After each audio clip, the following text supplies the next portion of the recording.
Thanks so much for taking the time to watch this video. Just a note before we get started that if you're interested in any private tutoring through Google Meet or Zoom, I do offer that service to my students. You're welcome to contact me at this email address for additional information. Let's move on to the solution to this exercise. Please pause the video and reread the problem before listening on. You could use the equation for molarity in order to solve questions like this, in which you are interconverting moles and grams and liters, but it's usually easier to use dimensional analysis. So we're going to solve parts A through C using dimensional analysis. And for part A, we are asked how many grams of solute are present in 50 mils of 0.850 molar potassium chromate, or maybe that's dichromate. It doesn't matter for the purposes of this question. But what we're going to be doing is we're going to start out with the volume. We're going to start with the 50 milliliters. So we're just going to write that down as our starting quantity. And then what we need to do is convert this into liters, and the reason for that is because molarity is defined as moles per liter, not moles per milliliter. So we're going to do a step here in which we convert these milliliters into liters. Now, hopefully, as you've been studying, you've learned that 1 liter is equivalent to 1,000 milliliters.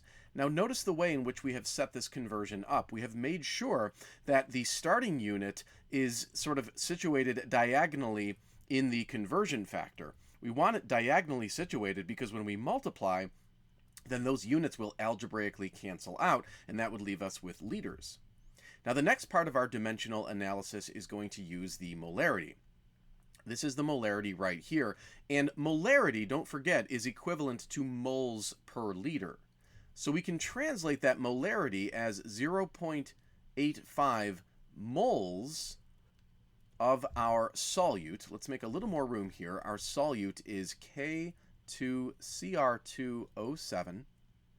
And that would be per 1 liter. So again, very important to understand that molarity can be interpreted as a conversion factor. So you could call this molar, but you could also call it moles per liter. And again, notice the way in which our conversion factor is situated here. We have done it so that diagonally these would cancel each other out. Now this leaves us with moles, but the question actually wanted grams. So we're not quite done yet. We're going to squeeze in one more conversion factor here. And in fact, let's slide this over.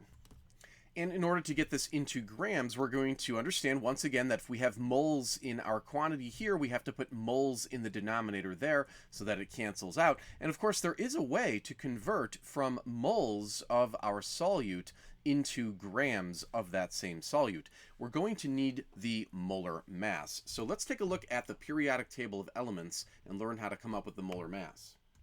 So here's the periodic table, and we have highlighted the relevant elements. That's an interesting expression right there. So we have 2 potassiums. So what we do is we multiply 2 by the mass of potassium, and the mass of potassium is 39.1 grams per mole. And then to that, we add the mass of 2 chromiums. We can see here that chromium has a mass of 52, so it's going to be 2 times 52. And then there are 7 oxygens, so we'll have 7 multiplied by 16. Now, when you add that up, you will get 294.2, and that's going to be grams of that solute per mole. So keep that idea in mind, grams per mole. That simply means that we would have 294.2 grams of our K2Cr2O7 per 1 mole. So the molar mass is always in terms of 1 mole. So the moles will now cancel out in this conversion, and we are left with grams of our solute, which is exactly what we wanted. So let's pick up our calculator and compute this. And when we do so, we would get around 12.5, and again, that is in grams of our solute, K2Cr2O7. So this would be the correct answer to part A, using dimensional analysis to solve for the number of grams using volume and molarity. Again, a little easier than using the molarity equation, and we're going to do part B using dimensional analysis as well. So let's just slide these items down, and this time it says if 2.5 grams of ammonium sulfate is dissolved in enough water to form 250 mils of solution, what is the molarity of the solution? Now, molarity, we know from this chapter, ultimately is in moles divided by liters. So that's kind of the target unit we're going to be aiming for as we use this dimensional analysis. So let's begin with the 2.5 grams of ammonium sulfate. And then we're going to multiply by our first conversion factor here. We're going to have to write a little bit small. So here we have grams of the ammonium sulfate. So that means down here we're going to have to put grams of ammonium sulfate. Now we can convert from grams into moles. That is always a valid conversion factor. So let's write 1 mole of ammonium sulfate in the numerator. But we need the actual number of grams. So that relies again on the molar mass. We're going to have to look at the periodic table and look up the molar mass of ammonium sulfate. So let's go ahead and do that. Now we need to be a little bit careful about how we interpret the number of nitrogen atoms and hydrogen atoms, because you have the 2 on the outside of the parentheses here. So just make sure that you distribute it to both the nitrogen and to the hydrogen. When you distribute, you multiply this little subscript by the subscript inside of the parentheses. So for example, nitrogen has a little subscript inside the parentheses of a 1, so you would multiply that 1 by this 2, and that would show you that you actually have 2 nitrogens. Now 2 nitrogens would be 2 times the mass of nitrogen, which is 14. So that's going to equal 28. For the hydrogen, again, you have to multiply that little subscript 2 by the subscript 4. That would give you 8 hydrogens. So why don't we scoot down the page here? We're going to run out of room. So we're going to have 8 hydrogens. And if you look at the mass of hydrogen, it is just 1. So you'll have 8 multiplied by 1. That gives you 8. For sulfur, there's just 1 sulfur, so we can see the mass of sulfur is 32. So we'll just say somewhere here, sulfur equals 32. And then there are 4 oxygens. So for oxygen, we're going to have to do 4 multiplied by the mass of oxygen, which is 16. That's going to give us 64. So let's add up all of these masses to get the total molar mass of ammonium sulfate. And when we do that, we get 132. So that just means that there are 132 grams of ammonium sulfate in 1 mole of ammonium sulfate. So we'll put a 132 here. You can see that the grams are going to cancel out. So this is wonderful because now we have moles of this solute. But remember, molarity is moles divided by liters. So we have to introduce liters into the denominator. That way we would have moles divided by liters, or moles on top of liters. Well, we know from part B that there is 250 milliliters of solution. So what we could do is we could multiply by 1 over 250 milliliters of the solution. Now, most of you would notice that that's not good enough, because that would give us moles divided by milliliters. We don't want moles divided by milliliters, we want moles divided by liters. So we do have to do another conversion here, maybe one more. We just have to change the milliliters into liters. We arrange the milliliters diagonally so that it cancels out. So just notice again the diagonal orientation there so that these cancel. Now, what's the relationship between milliliters and liters? Well, again, from earlier, we know that 1 liter is 1,000 milliliters. So once everything is canceled out, if you look carefully, you're going to have moles on top of liters. That's what we want. Moles on top of liters is molarity. So you would pick up your calculator and you would process this calculation. And when you do that, you would get approximately 0.076.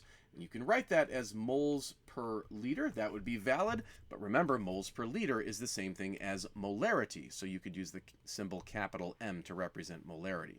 So that would be the correct answer to part B. Let's take a look finally at part C, which asks us how many milliliters of 0.387 molar copper sulfate contain 1 gram of solute. Now again, we're going to be using dimensional analysis rather than the formula for molarity to solve this. We're going to start out with the 1.00 grams of solute. In this case, the solute is the copper sulfate. Now, you have learned in this video by now that we can do a nice conversion between grams of a substance to moles of that substance. We'll visit the periodic table to look up the molar mass of copper sulfate. In the formula, we have 1 copper, whose mass is 63.5. We're going to add that to 1 sulfur, whose mass is 32.1. And then we're going to add that to 4 oxygen, so 4 times 16. and we get around 159.6. So that's how many grams there are in 1 mole. Let's go all the way back up here.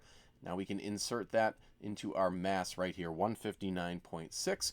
A good arrangement because the grams are going to cancel out.